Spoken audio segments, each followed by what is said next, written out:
Yo, what's up, all you burner stoners and potheads? This is Weedman 420 with the Weedman 420 Chronicles. How are all you vipers doing out there, Mrs. Weedman? Mr. Weedman. How the hell are you? I'm illin'. Illin' for a chillin' or chillin' with the illin'? A little bit of both. A little bit of both. Hey, all you vipers out there in the world, hopefully you're smoking some big fat doinks for you listening to the show. Mrs. Weedman and I are about to get normal with some Platinum Lemon Cherry Gelato grown by our big friend and our big pal, Big Earl. Platinum Lemon Cherry Gelato is an evenly balanced hybrid strain, 50-50 mid-range there, created through crossing the classic Thin Mint Girl Scout cookies and lemon haze strains. When it comes to the flavor of this celebrity child, the name says it all. Platinum Lemon Cherry Gelato packs sweet and fruity cherry berry flavor with punches of super sour and creamy citrusy lemon. The aroma follows the same profile, although with a touch of rich black pepper, fresh earthiness to it, too. The Platinum Lemon Cherry Gelato high hits you almost as soon as you experience your first delicious exhale, filling your mind with the immediate sense of uplifted euphoria and ease. You'll feel focused with a sense of creative motivation that gets you moving on any task at hand. But you better hurry. This focus will quickly turn heady, leaving you unfocused and giggly at times. With these effects and its super high 27 to 30% average THC level, Platinum Lemon Cherry Gelato is often chosen to treat chronic fatigue, ADHD, or ADHD or ADD, migraines or headaches, depression, and chronic stress. This bud has tight, heart-shaped olive green nugs with thick amber hairs and a coating of frosty, milky amber crystal trichomes. The effects: euphoria, focus, giggly, happy, uplifting, may relieve ADD, ADHD, depression, fatigue, headaches, migraines, stress. The flavors are berry, cherry, fruity, herbal, spicy, and sweet. Aromas are citrus, earthy, fruity, lemon, sour, and spicy. And this is Platinum Lemon Cherry Gelato, grown by our friend Big Earl. Ms. Weedman? Mr. Weedman. This is our first episode of 2026. Yeah. Super stoked, episode 290. Yes. And everybody, just to let y'all know, Mrs. Weedman's been under the weather, and she's pulling out strong to do a show for all of us this week. She had that, which is now being said that Chicago is the #1 city in the United States that has the flu A virus, the most in any. Ding, ding, ding, ding, yes, ding. and Mrs. That's me. Weedman has I'm a champion. One of many. I got an A. Mm-hmm. But it's been over a week now. Yes. And yeah, of course, my body loves to just have a good old respiratory problem. Right after it. Yeah. So got through the flu, had a day of reprieve, and then boom, like in an instant, it became respiratory. Mm-hmm. So, Mrs. Weedman, if you hear a coughing attack, she's going to try to leave the room. We wanted to get an episode out. We didn't want to wait another week or two because it usually lasts Mrs. Weedman a few weeks. So, but because we love you all, we're doing an episode for you. So as we do this episode, Mrs. Weedman is going to tell you a little bit about 8decades.com. 8decades.com. Tell us about it, Mrs. Weedman. 8 Decades is our little baby. It is the brand that we established and created as we evolved the Weedman 420 Chronicles podcast. We wanted to kind of further our work and our efforts to stomp the stigma of cannabis and free the plant. So check us out at EIGHTdecades.com. That is where you will find our shop. You will find swag for our 8 Decades brand. You will find product for the Weedman 420 Chronicles podcast, Yay. Links to the show, some information about us and what we do and why we do it. Yep. But check us out. 8decades.com. And as we always say, if you support 8decades.com, you support this show. We're able to do an episode every week for you.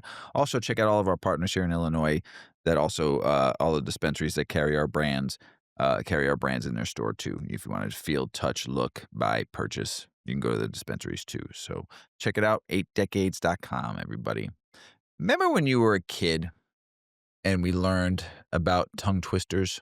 Yeah. And then you taught our kids and they learned about tongue twisters. Yeah. There's a lot of fun ones out there, right? So we're kicking off our 2026 with this laid back, curious energy we're all about. We're talking words, not smoke tricks this time, but tongue twisters. That's right. We're diving into tongue twisters, those fun little language labyrinths that twist your tongue up tighter than a fresh pre-roll. Now, you've probably heard classics like Cindy Brady from the Brady Bunch. What was that one? She sells seashells by the How'd that seashore. go? She sells seashells by the That's seashore. one of them. What's the other one? Peter Piper picked a peck of pickled peppers. A peck That's of pickled peppers peck of Peter Piper picked.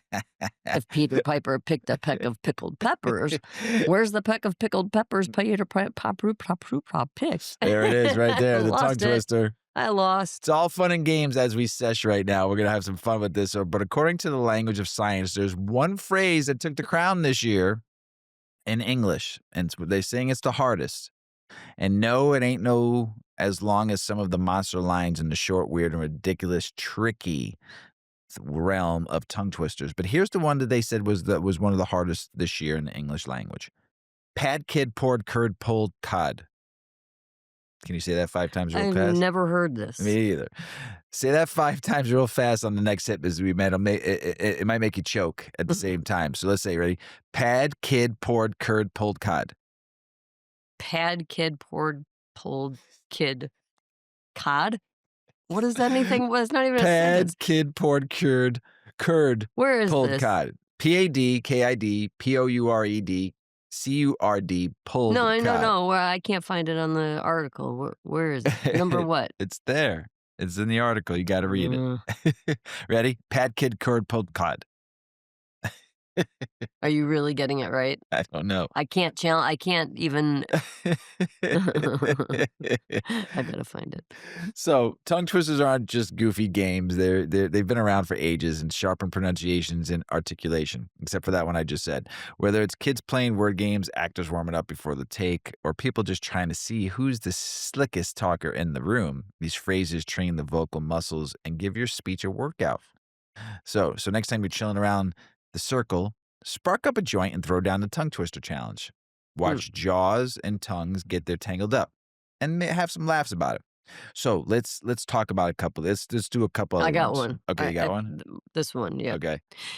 When a doctor doctors a doctor, does the doctor doing the doctoring doctor as the doctor being doctored wants to be doctored? Or does the doctor doing the doctoring doctor as he wants to doctor? That's a good one. That's how I feel as a patient. That's a good one. Here's a good one. Ready? Yeah. How much wood would a woodchuck chuck if a woodchuck could wood? He would chuck, he would as much as he could and chuck as much wood as a woodchuck would if a woodchuck could chuck wood.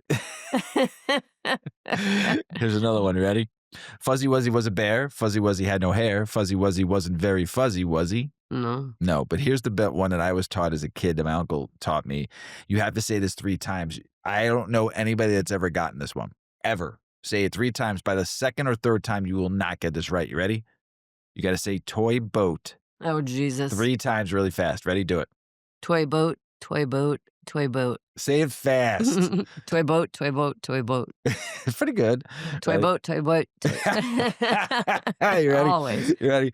Toy boat, toy boat, toy boat. I think I've been doing that same line for years. So, did you find that one with the pad kid poured curd pulled cod? Yeah. You didn't say it yet. It's okay. Say it. I'm a mother pheasant plucker. I pluck mother pheasants. I'm the most pleasant mother pheasant plucker to ever pluck a mother pheasant. I'm not the pheasant plucker. I'm the pheasant plucker's wife. I've been plucking more mother pheasants my whole pheasant plucking life. I'm not the pheasant plucker. I'm the pheasant plucker's mate.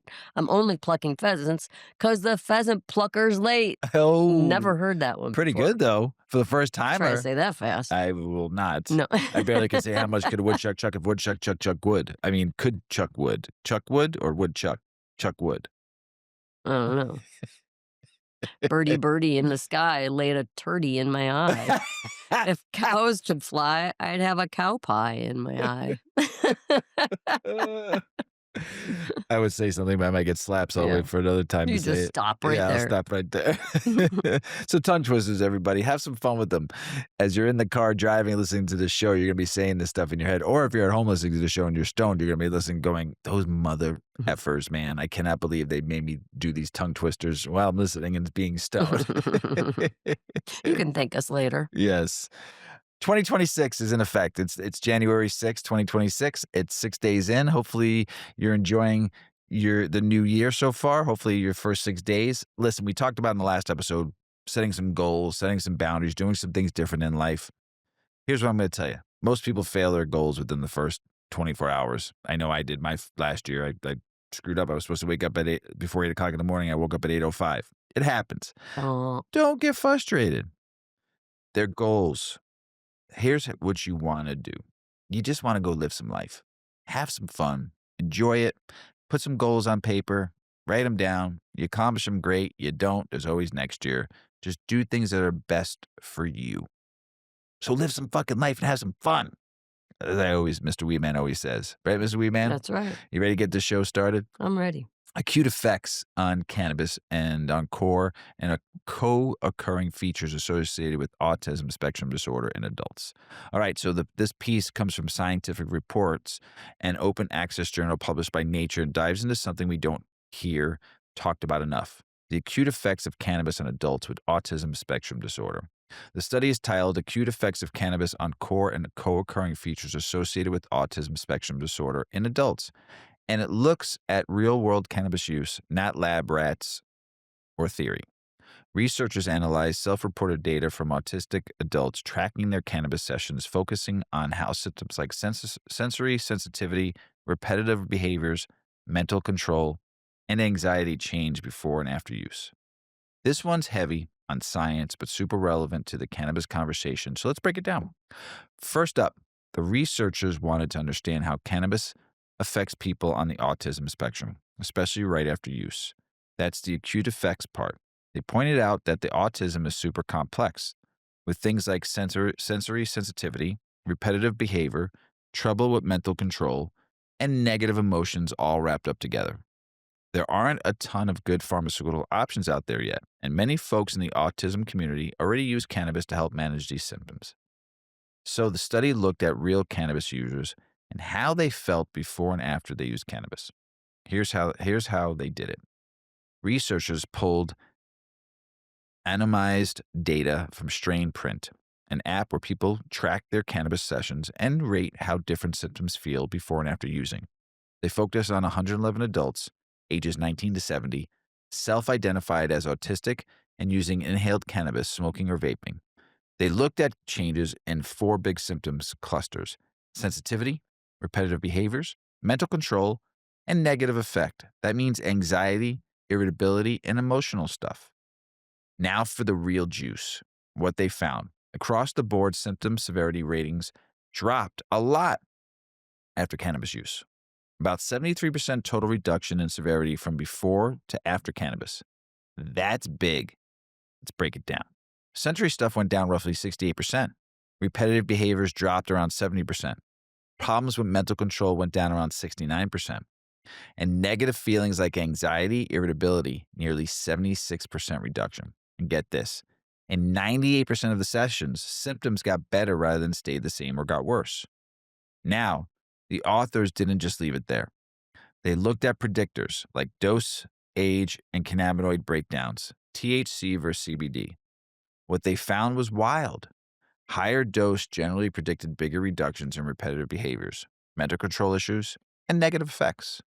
Interestingly, THC and CBD didn't significantly change outcomes, at least in the dataset, which runs a bit counter to what a lot of CBD centric research would suggest.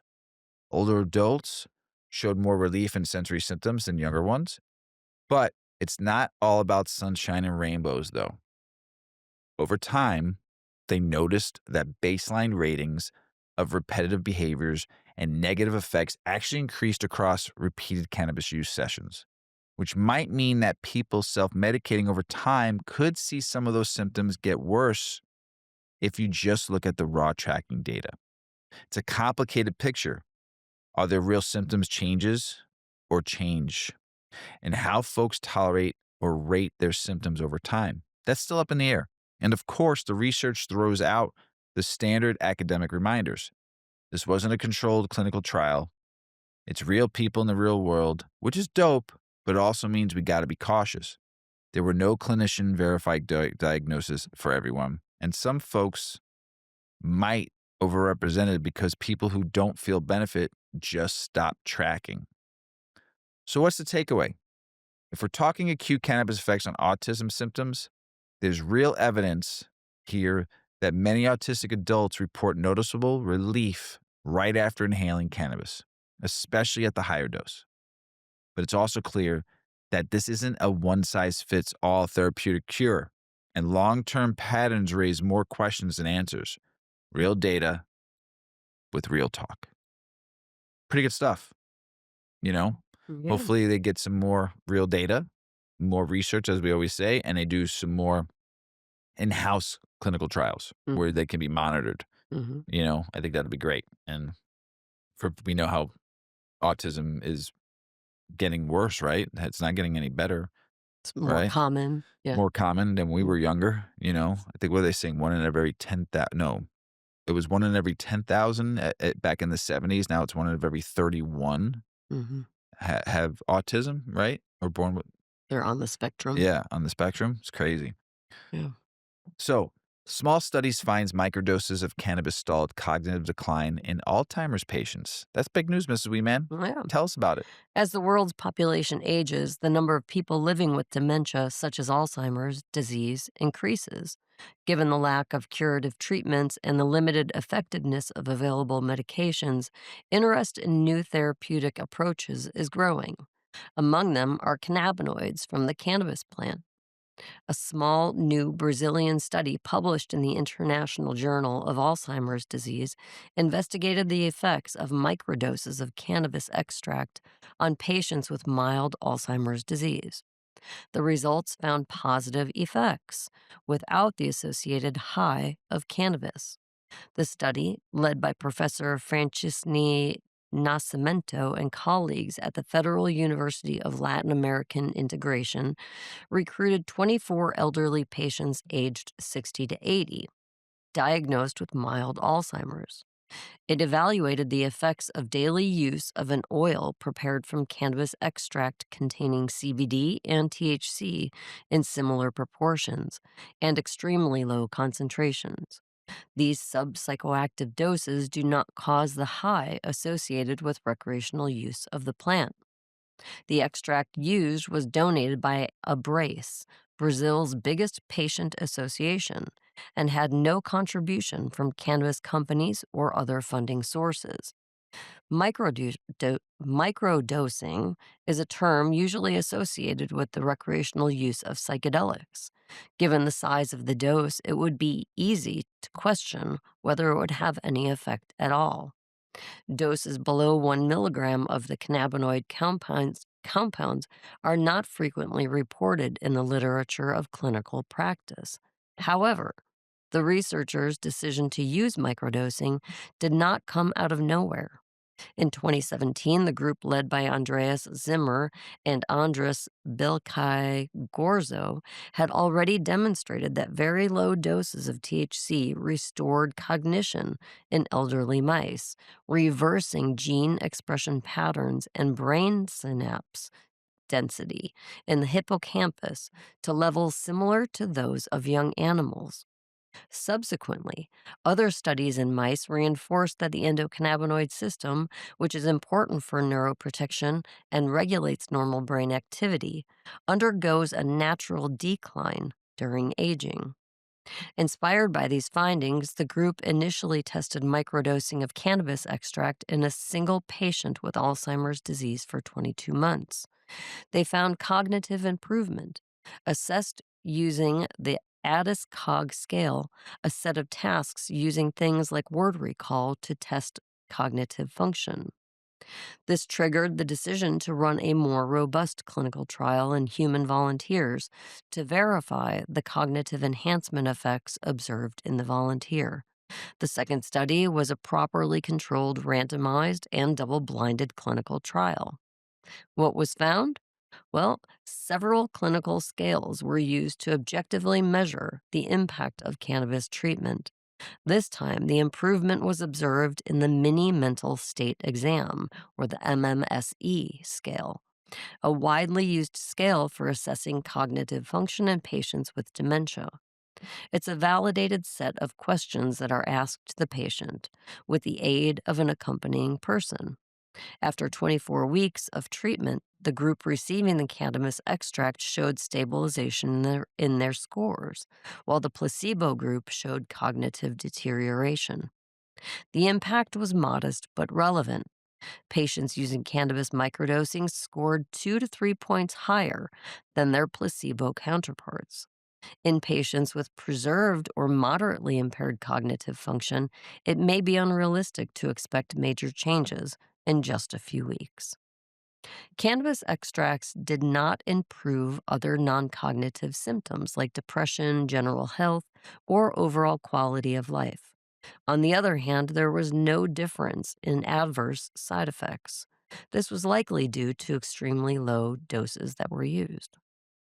This result echoes findings from a 2022 study, which found a reduction in endocannabinoid signaling during aging, meaning aging brains are more prone to cognitive degradation without the protection of the cannabinoids. Among other mechanisms, cannabinoids seem to protect cognition by reducing drivers of inflammation in the brain. A new paradigm, cannabis without the high. The biggest obstacle to the acceptance of cannabis as a therapeutic tool in brain aging is perhaps not scientific, but cultural. In many countries, the fear of getting high deters many patients and even healthcare professionals. But studies show as the but studies such as this show there are ways to get around this problem by using doses so low that they do not cause noticeable changes in consciousness, but which can still modulate important biological systems, such as inflammation and neuroplasticity.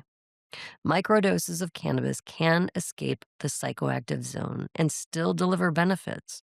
This could open the door to new formulations focused on prevention, especially in more vulnerable populations,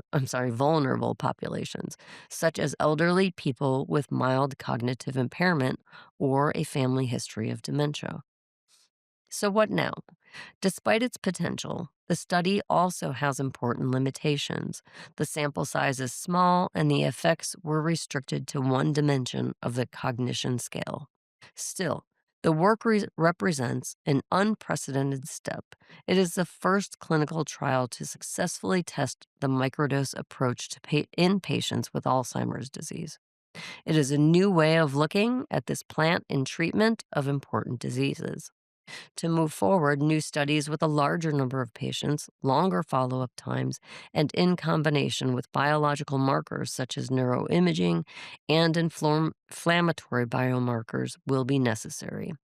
Only then will it be possible to answer the fundamental question: can cannabis slow down the progression of Alzheimer's disease? We have taken an important step toward understanding this, but for now, the question remains unanswered. Unanswered. But It that's very positive is very information. positive. Yeah. Good stuff. So this next article comes from Marijuana Moment, and it's about a newly federally funded study on medical marijuana use among people with disabilities. The research looks at how common cannabis is in that community and, importantly, what people are actually using it for, especially the role it plays in pain relief and symptom management. All right, so here's what's up. Researchers pulled data from the National Survey of Health and Disability, which covered nearly 2,000 adults who self identified as living with a disability. They looked at how many reported current cannabis use and why. What they found: cannabis use is widespread across disability groups. And one of the biggest reasons people are reaching for it is pain relief. Alex talks numbers because the stats here really hit. About 1 in 5 adults in the survey said they currently use cannabis. And when asked, what are they using it for? The most common answer by far was relief from pain, with over 70% of saying that's the reason they use it. Right behind that, more than 60% said marijuana helps them relax or relieve tension. And folks didn't stop at pain and tension. Participants also reported using cannabis for stuff like migraines, nausea, muscle spasms, seizures, mental health concerns, and sleep disturbances. This is pretty deep because a lot of people with disabilities are dealing with chronic, multifaceted symptoms that aren't always well managed by traditional meds. And cannabis seems to be filling that gap for a lot of individuals.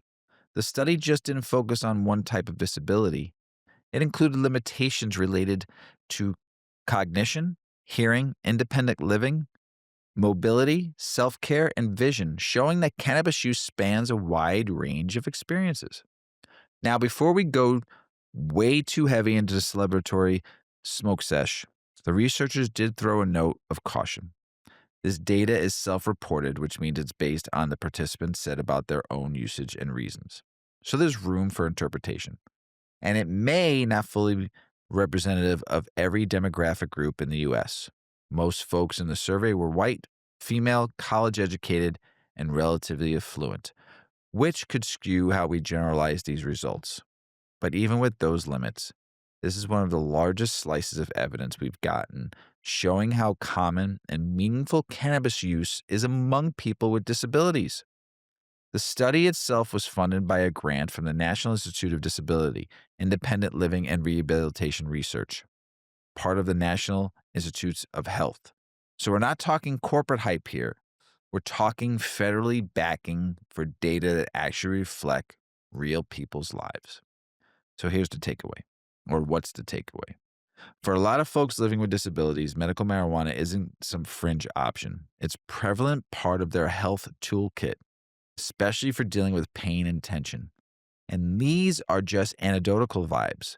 This comes from actual government-funded survey with big sample size. That's the breakdown for Marijuana Moment. This has got some real data, real people with real relief, Mrs. Weedman. Hmm. You know what I'm saying? I got I you. mean, I smoke weed because I love it, Mhm. but I also smoke weed because of my back. I smoke it to help me go to sleep. I help it to just relax. Mhm. That's why I love it. Why do you smoke it? For many, many reasons. Yeah. If I'm stressed out, it calms me. If I am trying to work and get things done that are just task oriented, it helps me stay focused. It helps relieve headaches, body pain, helps me sleep. I mean, we can go on and on, but Yeah. yeah, The list goes on and yeah. on. So many, and I just freaking love it. Yeah, that's the Yeah. love. That's at the bottom of it all, Yeah. or the top, Oh, the and top. everywhere in between. That's The the glue. the big heart. It's the mortar. Yeah. Mhm. Our furry animal friends, our doggies. Yeah. We all love our dogs. Here's the thing that we've talked about this. Yes, yeah. We haven't talked that much on the show. We've talked about like giving your dog raw cannabis or giving your dog edibles and all Mhm. that kind of stuff. But we've never really talked about secondhand smoke Right, with dogs. right. And it was funny because the other night we were smoking, and Yuki's always around when we're smoking at night before we go to bed. We're either in the living room or in the studio. And usually Yuki's laying on the floor next to us, or we're playing with her while we're smoking and whatever, petting her. And a couple times I've blown smoke in her face, and I'm like, oh shit. I don't know if it's good or bad. Remember, and I think you've done it too, and be like, oh, I'm sorry, Yeah, Yuki. like, you just exhale your hit, and then it's like, "Oh, she's right there. Duh, And she's wasn't even always thinking." there. Right. Just so you all know, Yuki is always there. Always. I don't wish you Where there. she is right Where is now, she? but I think she's in the room next door, yeah. laying on the bed, but she's always there. And when Mrs. Weedman and I are in separate areas, she's usually in the middle, like She's usually near a door right, where she kind of has an eye on both of us. both of us. Yeah, So so she she's knows we can't go out the door without her. she's always there, and I love it. Sometimes it's like, okay, go lay down, please, for a minute, but it's just who she is. But can dogs get high from secondhand smoke? Well, let's read about it. What to know? Tell us about it, Miss Weedman. For many pet owners, cannabis has become a part of everyday life, whether for recreational or medicinal purposes.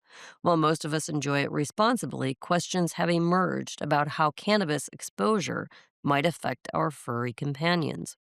Can dogs get high from secondhand smoke? How much exposure is dangerous? What should responsible pet owners do to keep their pets safe? Well, before diving into the science, it's important to emphasize that cannabis products should always be stored safely, out of reach of your pets. Accidental indigestion, not I can read. Acci Accidental ingestion can It could quickly get turn it dangerous. it could give him indigestion. Yes. Thank you. This article explores how dogs interact with cannabis, the risks of secondhand marijuana smoke, and what to do if a dog ingests cannabis. Dogs, like humans, have an endocannabinoid system, a network of receptors that interact with cannabinoids. Interestingly, dogs have more cannabinoid receptors in their brains than humans, which makes them particularly sensitive to THC, the psychoactive compound in marijuana.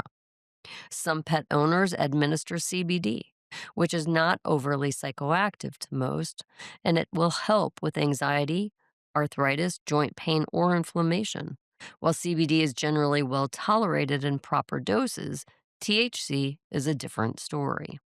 Even small amounts of THC may be toxic to dogs, leading to marijuana intoxication. Symptoms may include lethargy, uncoordinated movements, urinary incontinence, vomiting, and in severe cases, seizures or life threatening complications. It's crucial to distinguish between CBD products formulated for pets and human use cannabis products. The human use products may contain levels of THC that are dangerous for dogs. Responsible pet owners should always check labels and avoid giving their pets any products that contain THC. Despite the best precautions, accidents can still occur. If your dog ingests cannabis or shows sign of marijuana intoxication, immediate action is vital. Symptoms of THC toxicity in dogs typically appear within an hour of ingestion and may include disorientation, excessive drooling, tremors, vomiting, urinary incontinence, and unusual vocalizations. If you suspect your dog has ingested marijuana, call your veterinarian or an animal poison control center immediately. They can advise on whether supportive care at home is sufficient or if your pet requires veterinary intervention. In some cases, veterinarians may administer activated charcoal to limit further absorption of THC from the gastrointestinal tract. Supportive care during that includes intravenous fluids, monitoring body temperature, and providing a safe, quiet environment is often necessary until the effects of THC wear off. Time is critical, and prompt attention can prevent serious complications. Do not attempt to induce vomiting unless specifically instructed by a professional. This can worsen certain situations depending on the form of cannabis ingested. While the dog's endocannabinoid system makes them more sensitive to cannabinoids, research indicates that secondhand marijuana smoke poses less risk than direct ingestion. The effects of THC from inhaled smoke are generally milder, but exposure is still not without risk. Studies on secondhand marijuana smoke in dogs are limited, but existing research in animals and anecdotal veterinary reports suggest that prolonged or heavy exposure could result in mild signs of marijuana intoxication. Symptoms may include lethargy, mild disorientation, and loss of coordination. Smoking around your dog can cause respiratory issues too, and it can increase the risk of cancers such as nasal and bladder cancer, and it may trigger behavioral changes like anxiety or aggression. The risks are greater in smaller dogs, and even small amounts of THC can have noticeable effects due to their lower body weight and higher concentration of cannabinoid receptors in their brains. Responsible pet owners should avoid smoking cannabis around their dogs. If exposure occurs, ensure good ventilation and remove your dog from the area. While brief exposure to secondhand marijuana smoke is unlikely to cause severe toxicity, in most dogs, it's not recommended to test the limits. It's also worth noting that edible cannabis products are particularly dangerous. If a dog ingests marijuana in baked goods or candies, the effects are more severe and longer lasting than inhalation. If the edible contains chocolate or other ingredients toxic to dogs, call animal poison control or your vet immediately. Dogs have more cannabinoid receptors in their brains. making them highly sensitive to THC, and even small amounts can lead to intoxication with symptoms like urinary incontinence, as we've already said, disorientation, and lethargy. Never intentionally expose your dog. All right, this is getting a little bit redundant. So, ultimately, the safest approach is prevention. Keep cannabis products out of reach and avoid smoking around your pets. So, erring on the side of caution helps ensure that your pet will remain happy, healthy, and free from THC effects. There you go. Keep your furry friends safe. Yeah, Yeah. CBD, make sure it's not full spectrum because there is THC in there. traces of THC. So make sure it's isolate, which has only just CBD in there, right? As we Mm-hmm, mean. mm-hmm. So, political, state, and business news. Cannabis is gaining ground as a favored alternative to alcohol while traditional drinking softens. Gen Z is drinking far less, choosing weed or moderation instead. Meanwhile, Jim Beam is pausing production Hmm. at his historic Kentucky distillery amid slowing spirits demand and overflowing bourbon warehouses. Whether that's cannabis taking its first alcohol victim is still up for debate, but the culture shift is real. Now, people are blaming tariffs and stuff going over to Canada and all this stuff. But it is true, Gen Z, especially Gen Z women, are not drinking at all. Very, very Mm-hmm. like they're cutting it out of their life, Yeah, and I don't blame them. Alcohol, you know, I, I- it's not as great as we thought it was. it's. I like a beer. I'm not gonna say I don't, but I don't really. When was the last time you see me drink hard liquor? Right. Been a couple. It's been a very long time since I've had a drink, but I'll always have a beer. But I don't drink anymore. Just hangovers suck. Waking up with my pants unbuttoned and it's just Get out of here. not knowing what happened. What happened to me? This wee man took advantage of me.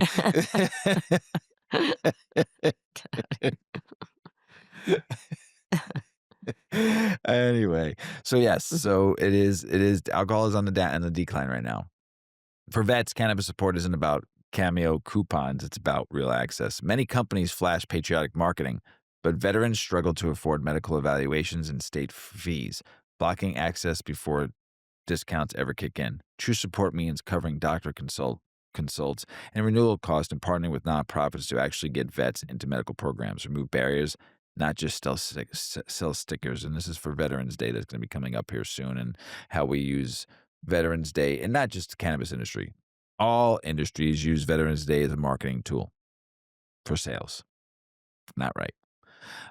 Colorado legal weed game is at nearly a $1 billion sales year in 2025, and it's driving almost $200 million in tax and fee revenue for the state. Money that Governor Jared Polis says supports jobs, schools, and keeps the cartels on the fringe. With sales still climbing into year's end, Colorado's cannabis economy keeps moving. It's more than a plant party. It's a straight up state infrastructure fuel. Even with President Trump's executive order pushing marijuana rescheduling, Department of Transportation says safety sensitive workers, pilots, truckers, bus drivers will still be tested for weed under current rules. DOT says nothing changes until rescheduling is finalized, and cannabis still counts as a Schedule 1 drug under the federal regs. So far, federal drugs test ain't budging. Illinois regulators are moving to clarify cannabis dispensary location rules, tightening how the 1,500-foot buffer between shops is measured and defining exactly what counts as an existing dispensary under the adult use cannabis rules, including how property lines are used for those measurements. The changes would make it easier for conditional licenses to open up once they meet their spacing requirements. A Schaumburg, Illinois family's 19-year-old daughter lost access to a specific medical cannabis patches that kept her seizure-free from 8 years after the maker had left Illinois. And current law blocks bringing cannabis across state lines. They've launched a Change.org campaign pushing for legal fixes so they can get legally her medicine without risking federal charges. Teens aren't lighting up more just because weed laws are loosening. Federal health data shows marijuana use among 8th, 10th, and 12th graders stayed about the same as legalization expanded nationwide. Rates for senior year use hit roughly 25.7%, matching recent trends and hitting a 3-decade low. While younger grades stayed steady too, that undercuts the old legalization equals more teen use fear. Nice. Hmm. See? See. Idaho's cannabis fight is heating up for 2026. Activists are gathering signatures for medical marijuana ballots, but the state's legislature put House Joint Resolution 4 on the ballot, too. The amendment would strip voters' power to legalize cannabis, leaving it only to lawmakers. No, no, no, no. That's not what the laws were made for in this country. So Idahoans could see both legal as weed for medical medicine and block voter legalization questions at once. President Trump's push to relax federal marijuana rules, asking the DOJ to reclassify cannabis from Schedule 1 to Schedule 3, is stirring fresh legalization talks in Indiana State House and even among some conservatives. Supporters see it as a chance to update Hoosier laws, but no legalization bills have been filled yet, and opponents remain skeptical about moving forward. Trump's executive order on cannabis rescheduling also tells Congress to delay the hemp ban implementation so full spectrum CBD access isn't lost next year. The op-ed argues lawmakers must extend the timeline and fix the hemp definition now, or millions who rely on CBD for relief will be cut off. The message: don't rush the ban, legislate real access. Now, over to you, Mrs. Weedman. Passing that Yes. J. Federal health programs could cover up to $500 worth of hemp derived CBD per year for eligible patients, like Medicare seniors, starting by April, if their doctor recommends it. It's part of a new pilot initiative announced by Dr. Oz under the directives tied to federal cannabis policy changes. It's meant to help with pain and other conditions, with outcomes tracked for possible future expansion. Ohio cannabis activists are pushing a referendum to block SB 56, a new law that would roll back voter approved marijuana rights and limit hemp sales to dispensaries. They've submitted initial signatures and now need about 250,000 more to put it on the ballot. Supporters say SB 56 recriminalizes cannabis, guts consumer protections, and ignores the will of the voters. Mike Tyson and Ric Flair just filed a federal lawsuit targeting their former cannabis partners at Karma Holdco and Legends, alleging a brazen racketeering conspiracy with wire fraud, embezzlement, money laundering, extortion, and securities fraud that siphoned millions from their Tyson 2.0 and Ric Flair drip brands. They're seeking over $50 million in damages as a legal battle heats up in court. Congressional researchers say Trump's marijuana rescheduling order isn't a done deal. The DOJ hasn't finalized the move to Schedule 3, and there's a real chance the Justice Department could slow it down or start over before it's official. Until that final action happens, cannabis technically stays a Schedule 1 drug under federal law. Boo. Yeah, how about it? The Smart and Safe Florida legalization campaign just sued the state, saying Secretary of State Cord Bird improperly directed election officials to invalidate about 71,000 petition signatures, roughly 42,000 from inactive voters and 29,000 from out of state collectors, as a February 1 deadline to submit 880,062 valid signatures looms. They argue this could wreck their bill to get recreational cannabis on the 2026 ballot. A Florida GOP bill would expand the state's medical marijuana program by waiving registration fees for honorably discharged veterans and extending patient card renewals from 1 year to 2. It also increases how much supply doctors can certify for patients, potentially boosting access and reducing costs for vets and regular medical users alike as lawmakers' eyes broaden cannabis reforms. Let's see. Minnesota's Governor Tim Walz and the Office of Cannabis Management signed a tribal state cannabis compact with the Bois Forte Band of Chippewa, the seventh such agreement. The pact aims to expand a safe, equitable cannabis market while supporting sovereignty, economic opportunity, jobs, and public health. All compacts include commitments to product testing and data gathering to ensure consistent standards across Minnesota's cannabis landscape. Trump's federal marijuana rescheduling push isn't exactly catching fire in deep red Wyoming, where GOP leaders still oppose both medical and recreational cannabis and reaffirm their no tolerance stance, even as Trump directs a move from from Schedule 1 to Schedule 3.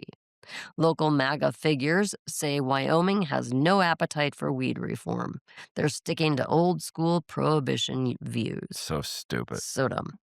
Nebraska's Cannabis Trade Alliance just formed as a statewide group pushing for a safe, compliant, patient first medical cannabis program focused on healthcare access, regulatory integrity, licensing standards, oversight, quality control, and working with policymakers and regulators. They want Nebraska's medical system built around patient welfare, public trust, and long term program stability. Meanwhile, Kentucky's first legal medical cannabis dispensary sold every last gram in just 7 days, exhausting its inventory and forcing a temporary closure. Hmm. A sign of huge patient demand and tight supply as the state's new system ramps up. Patients lined up for regulated access, but growers are still growing their inventories, so the limited supplies are selling fast. Stay strong, Kentucky. It'll get better. Yeah. San Diego's big plan to bump local cannabis taxes backfired a bit. The city expected about 21.3 million, but now projects roughly 19.7 million from its cannabis business tax. Officials say illegal market competition and lower wholesale prices from oversupply are eating revenue, proving higher taxes can push buyers away instead of filling the coffers. Absolutely. And that's it from my state and political and business news, Mr. Weedman. It's back to you. Thank you. Yeah. New Jersey's medical marijuana program enrollment keeps sliding, dropping another 20% in 2025 as adults use sales boom. Roughly 14,000 patients left their cards lapse, leaving about 51,776 registered users, far below the 130,000 peak before recreational weed arrived. Unlike other states, New Jersey still bans home grow, which may be contributing to patient exodus. Tennessee Freedom to Farm Act would let one adult per household grow up to 15 marijuana plants at home. Tennessee, here I come. 5 adult, 5 intermediate, 5 budding for personal use, with state-issued grower cards and seeds sold through the state co-op. Selling still stays illegal, and breaking rules brings criminal penalties.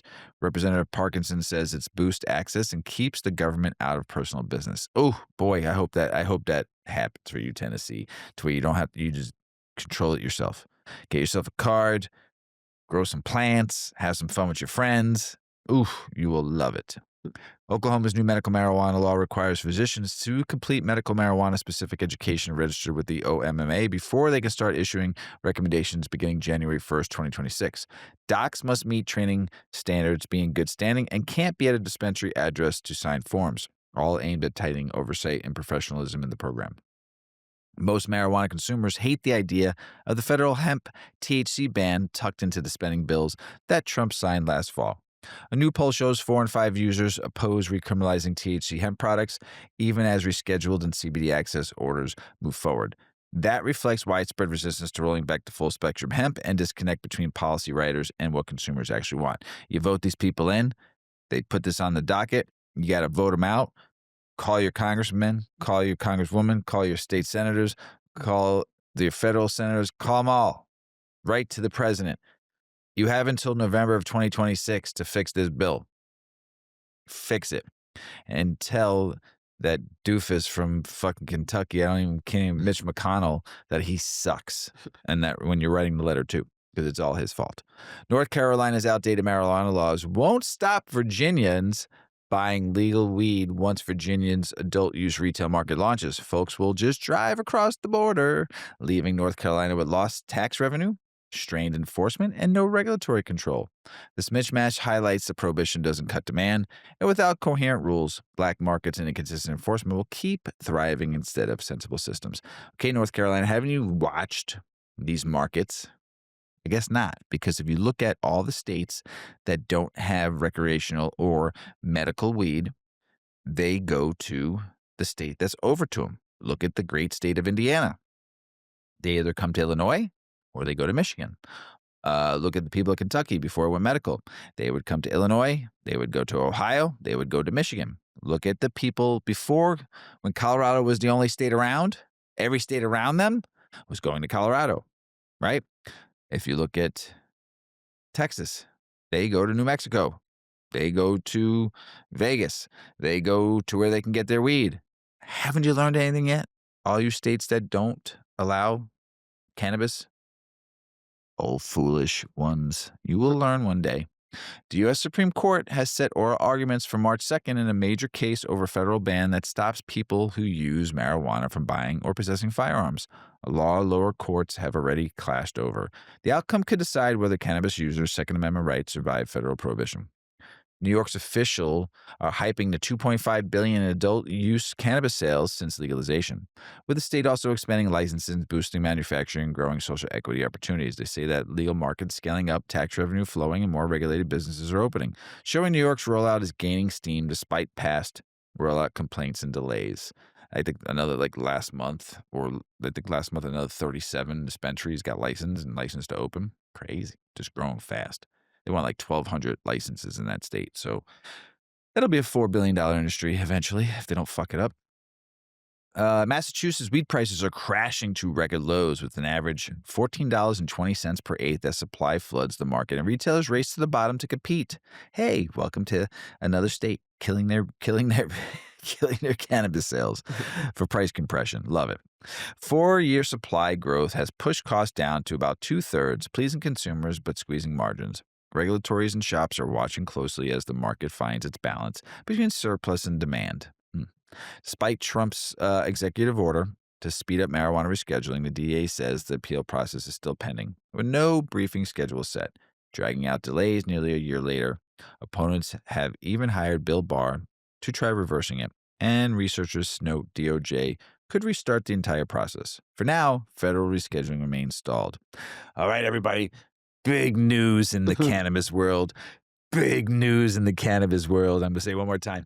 Big news in the edible world. 2 powerhouses of edible companies joined forces, the Batman and Superman of the edible world. Wild, an Oregon company, along with another Oregon company, Grown, in a major edible industry deal, joining 2 of the cannabis edible categories leaders. Most of the states, they're 1 and 2. They're in the top 5 everywhere you go, whatever states that they're in. Wild is just a leader of the pack. It's a $355 million company. I think Grown is a $150 million company, to where now they're just going to be, top edible company in the United States. In every state, they were 1 and 3 or 2 and 3, and just put them all to number 1 now because they joined forces. Their sales are collide. It's crazy. But let's see. Joining the 2 cannabis edible company leaders in expanding distribution, innovation, and quality reach across the U.S. and Canada, Grown keeps its brand identity and products, while Wild adds scale, resources, and retail access. Together with Good Tide, which is Wild's hash rosin gummy, they aim to lead the $4.8 billion edibles market without changing what fans already love. So, give me my opinion on this, ladies and gentlemen, burners, stoners, and potheads, and all you humans out there. I've seen this before. I'm happy that these 2 companies came together and didn't get bought out by a major MSO or a major company. Like, I'll talk about this, like the beer industry, and you've seen some cannabis companies get bought out by major industries on the hemp-derived cannabis side of things. And what I like to say about these 2 companies were privately entities, and they joined forces for stability, for one, to keep kicking everybody's ass in the edible game in the marketplace, to say fuck you to all you MSOs and multi-integrated companies out there, your big corporate cannabis Chads, Brads, and Tads out there. You couldn't buy them. Couldn't buy them. They joined forces to take you on. So what you gonna do when the forces of these edible companies come after you? And they're gonna keep on coming. And they're gonna keep on coming. They're powerhouses now. with strong teams. I think something like 1,200 or 1,400 employees between both companies. It's a lot. Now, here's my devil's advocate, okay? Because I have to do it. I came from the brewery world. Mrs. Weedman knows this story. I came from the brewery world. 12 long years. Started with a distributor for a few years and then went into working for one of the greatest craft breweries until they got bought out of all times, Lagunitas Brewing Company. Okay, you've heard me tell you about me working for them. I got into the beer because of craft beer that I fell in love with in the early 2000s. And had always had some craft beers. You know, you had one here, one there. Had some when in the 90s, but there wasn't very many. But you had one. Oh, this is good. But the mid 2000s is where I really fell in love with craft beer and started learning about it. In 2013, when I started working for Lagunitas Brewing Company, there was maybe 1,800 craft breweries. By the time I was done in the craft beer industry, there was almost 9,000 craft breweries, oversaturated, kind of like the edible market. A lot of brands out there, kind of saturated. In Illinois alone, there's 166 edible brands just in Illinois. Just think about all the other states, okay? Now, give you something here. When the craft beer height from 2013 to 2018, when craft beer was untouchable, especially from 2013 to 2016, untouchable. Lagunitas Brewing Company, Sam Adams, oh my God, the list can go on and on. Ballast Point. Here's a perfect example, okay? All right. So all these craft breweries are running amok, destroying the macro industry, like taking market share and beating them up, right? And people really starting to, them hiring big teams to promote their brands throughout the country. Lagunitas became the number one of the top craft breweries in the market. Sam Adams, over 1 million barrels a year, just crazy numbers, taking market share. It comes to a point where you either can keep on going or you sell out. Or you consolidate and partner with other brands and you buy smaller brands that have market share. Right? And this is what happened in the craft beer industry, which you're going to start seeing now more and more in the cannabis world. Okay? Here's why. You either join forces with mom and pop shops and you become a powerhouse like Wild and Grown did, or you sell out to a bigger company and you're like, I'm done. I can't do this no more. Like you saw with Wana selling, right? And which you also see major MSO companies, which would be called your macro brands that are maybe in more than one state. They're in maybe 10 states, 15 states. They have dispensaries backing them up that they own also, which is called a multi-state operator, vertically integrated. So you have that. With beer, it was the same thing. You either sold out, you bought in, or you were a larger craft brewery that bought a bunch of smaller breweries to use those breweries to make your beer in and then help them get better at their beer. Here's the kicker. I'll give you a perfect example. Ballast Point. Okay? One of the hottest craft breweries, 2013 to 2015, sold to Constellation for $1 bazillion. $1 billion. It was the first major, huge buyout. We were all like, holy shit, especially working for Lagunitas. We never thought we would sell. And, thinking, oh, we're untouchable now. Ballast Point sold. They're going to get their asses chewed out by every craft drinker out there that's loyal to the game. And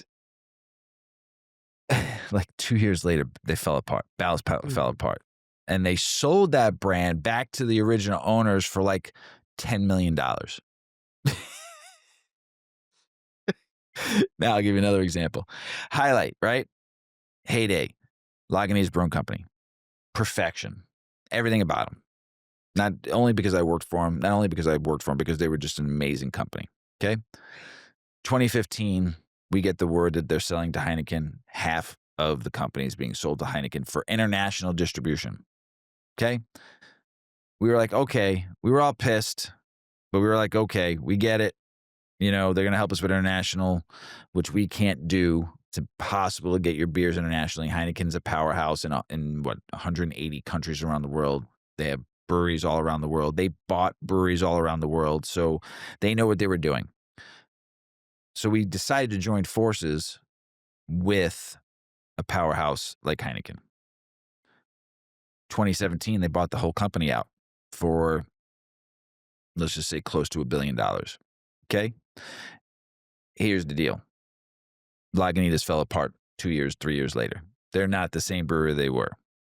Okay. It happens when you have a major company buy a smaller company out and try to take away what got them to the dance, and you bring them into your dance. It doesn't work. It doesn't work at all. So many breweries were brought up from 2015 to 2020. It doesn't work. Your culture is not their culture. Okay. So the same thing you're going to start seeing, and you have seen it in the cannabis world. What I enjoy about reading this is you have two powerhouse independent companies that weren't owned by a major company coming together to become a major powerhouse in the edible industry, and they're going to shit on some people. It's going to be funny to watch. Keep an eye on it out there. So congratulations, Wild and Gruen, partnering powerhouse companies. I want to see what's going to happen in the future. I'm looking forward to see you shit on a lot of companies around the country because you're Wild's. I looked on their website. Wild's one of their mantras is blaze your own trail. Right.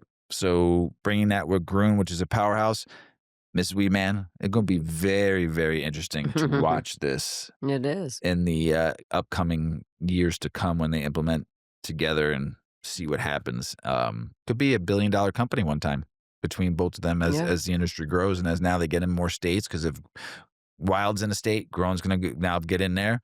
If Wild was in a state, which I don't think they are, that Grown is in, now Wild can get in there. Right. So it's just a good combination. So good luck to both of them. And we'll see what happens. We'll keep an eye on it for everybody. So 2026, right? The year that I grew up. No, wait, I'm sorry.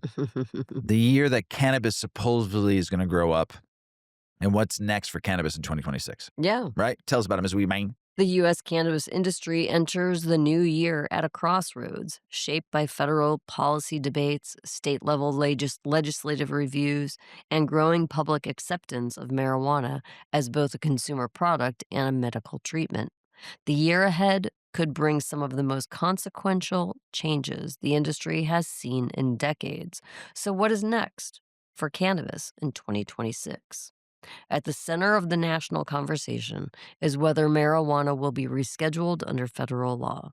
Currently classified as a Schedule 1 substance alongside heroin, cannabis is defined as having no accepted medical use. That designation has long conflicted with state medical programs and emerging scientific research. Federal agencies are now formally reviewing whether marijuana should be moved to Schedule 3, a change that would acknowledge medical value and significantly alter how cannabis businesses are taxed and regulated.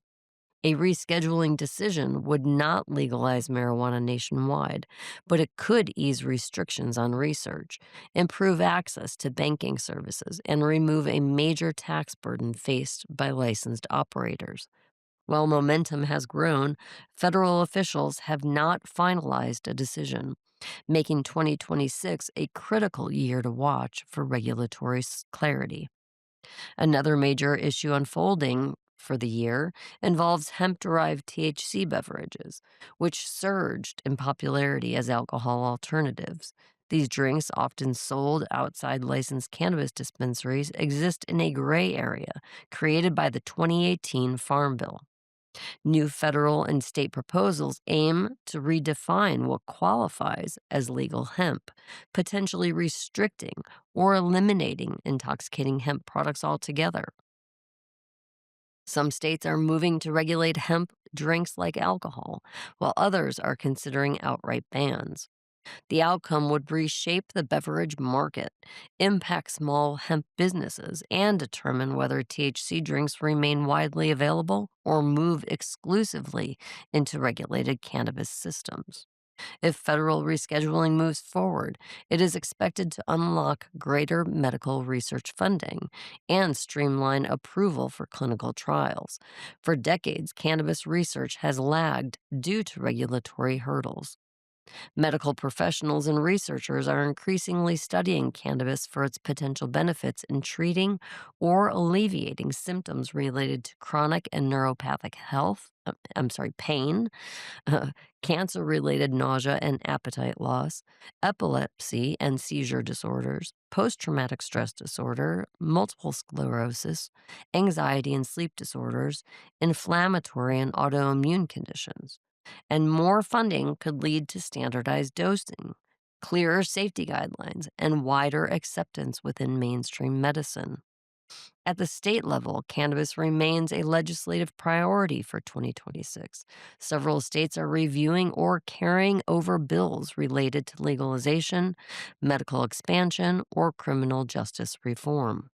Among those under active consideration are Pennsylvania, North Carolina, South Carolina, Tennessee, and Texas, each weighing changes ranging from expanded medical access to reduced penalties for possession. While not all proposals are expected to pass, the continued debate reflects shifting public opinion and political pressure. Taken together, 2026 could mark a turning point for cannabis in the United States. Federal rescheduling, tighter hemp regulation, increased medical research, and renewed state legislative efforts suggest a slow but steady move toward normalization, even as legal contradictions persist.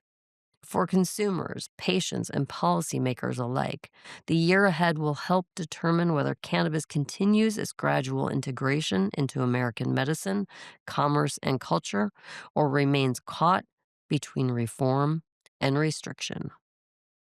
And we are here to watch Yes. and act whenever possible Stomping to that help it. stigma. Yes, Fighting the good fight every day, right, Ms. that's right. Weedman? Yeah. International news. In the Cayman Islands, voters backed decriminalizing small amounts of ganja and national lottery in April's referendum, but 8 months later, neither proposal has become law. Both issues were sent to the Law Reform Commission for detailed study on thresholds, penalties, definitions, regulations, and public impacts, meaning legal clarity and action are still in the pipeline. 8 months. Come on, Cayman Islands, let's go. Himachal Pradesh could be rolling out regulated cannabis cultivation within months under Chief Minister Sukhvinder Singh Sukhu's green to gold push, aiming to legalize controlled hemp and low THC cannabis for industrial, medicinal, and scientific use. With the pilot programs already approved and strict rules on THC limits and regulations, the move is meant to boost the rural incomes and transform illegal grows into regulated economic crop. Bosnia and Herzegovina just moved cannabis off the outright ban list and onto the strictly controlled medical track, letting doctors prescribe cannabis based meds with tight production, storage, and oversight rules. It replaces blanket prohibition with regulated access, record keeping, and safety standards so patients can legally get treatment under doctor supervision. A big shift after years of advocacy for therapeutic use. And that's international news, everybody. Going back over to Mrs. Weedman. What your go-to cannabis products say about you, Mrs. Weedman? Yeah. What do they say about me, Mrs. Weedman? And what do they say about everybody? Everybody. Tell us about Well, everyone has a go to, a cannabis product that they reach for without even thinking about it. And you might say it's just preference, but like coffee orders or astrology signs, your cannabis staple quietly gives you away. Here's what your go to product might be saying about you: flower, you value ritual. Grinding, packing, lighting, exhaling are all part of the experience, not just the end result. People who prefer flower often enjoy the sensory side of cannabis, from aroma to flavor to the rhythm of smoking. You likely appreciate variety, nuance, and the way cannabis can turn any ordinary moment into something more intentional. Pre rolls, you're about simplicity, accessibility, and they make cannabis something that you can enjoy without much preparation. This choice often fits people who like cannabis to feel social, portable, and spontaneous. You want something reliable and familiar that fits naturally into your day. Vape cartridges, you value discretion and consistency. Vape users often like having more control over dose and timing and appreciate products that are easy to carry and use without drawing attention. For many people, vaping is a great way to integrate cannabis smoothly into daily life without the intensity of the smoke. Edibles, you're thoughtful about your experience. Edibles tend to appeal to people who enjoy a slower onset and longer lasting effects. You might like knowing exactly how much you're taking and planning your time around it. For many, edibles feel more intentional, like setting aside time for a specific kind of experience. Beverages, you're drawn to shared experiences. Cannabis drinks often appeal to people who enjoy social moments but want alternatives to alcohol, or who prefer a lighter, more gradual high. Flavor, atmosphere, and pacing matter to you, and cannabis feels like something that can enhance connections rather than overpowering them. Concentrates. You know what works for you. Concentrates are often chosen by people who are comfortable with their tolerance and looking for potent effects and potent. Potion. Is potion? What is that even? Is that even a word? This preference can reflect experience, confidence, and a desire for clarity in how cannabis makes you feel. Tinctures and topicals, you prioritize function. These products are often used by people focused on specific outcomes like sleep, pain relief, or relaxation rather than the feeling of being high itself. You may see cannabis as a tool for well being, something supportive and practical rather than performative. At the end of the day, your go to product can offer insight into how you relate to cannabis, whether you seek experience or convenience, subtlety or sensation, social connection or personal grounding. Your preferences may evolve over time, but the intention behind them often stays the same. And that is What what your weed tell us says about about you. you. Yeah, I'm flower edibles mostly. Yes. I'm right there with you. Concentrates. Some concentrates, Yeah. yeah. So we love our old school. We love our flower. We flower children. Flower power. Flower is power. That's for sure. Everybody, we I want to apologize that we don't have video for you all, except for the anime that we do right now. Our studio's still not ready yet. We've been doing a lot of work, and we're not quite there yet. So between all the work we've been doing on the house, studio has not happened yet. Painting is happening though next week, so we'll get the studio painted and then carpet, and then we'll hopefully get lighting in here and get it decorated up. So I'm hoping by maybe sometime mid to late February, maybe March, Yeah. we'll have our first video again for you all and show off the new studio. Um, but yeah, it's been a lot of work. Ms. Weeman's been killing it, kicking ass, taking names, and yeah. So it's a project. It's taken. We've been almost in this house now for a month, 3 more days. It'll be a month.